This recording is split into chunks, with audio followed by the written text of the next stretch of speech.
סקס כבר לא מלחיץ אותי. לא מלחיץ אותי. במילים אחרות, כבר לא אכפת לי לאכזב בחורות. מה יקרה? אני רואה את הפרצוף המאוכזב של הבחורה אחרי 30 שניות מופרעות של סקס, ואני כבר ממש טוב בלשכנע את עצמי שזה היה מעולה. אז מה זה 30 שניות? אבל איזה 30 שניות? 30 שניות של נסיעה במרכבות האלים? 30 שניות של מסע לקצה היקום וחזרה בכדור אש וברקים כחולים של עונג מיני?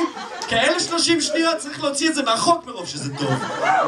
הסתכלתי עלייך תוך כדי, הסתכלתי עלייך. זה היה כל כך מדהים שלא הצלחת לצעוק אפילו. פשוט בהית בתקרה, במבט מבולבל, וחווית את הרגע. היית אחד עם כל מה שהיה וכל מה שיהיה. שולחת לי SMS יום אחרי. מה זה היה אתמול? חוויה משנת חיים. זה מה שהיה אתמול. ואם את לא מסוגלת להבין את זה, אז אנחנו לא מתאימים.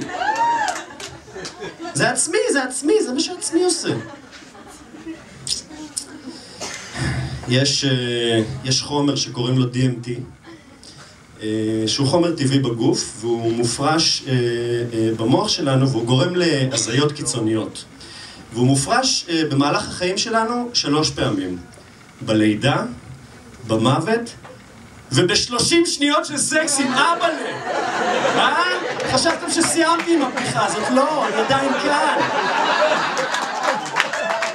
יש גם רשימה ארוכה, כמובן. תודה, בנות, אתם יכולות למצוא אותי בפייסבוק, עידן רבינוביץ'. אני לא רואה שאתם רושמות. טוב.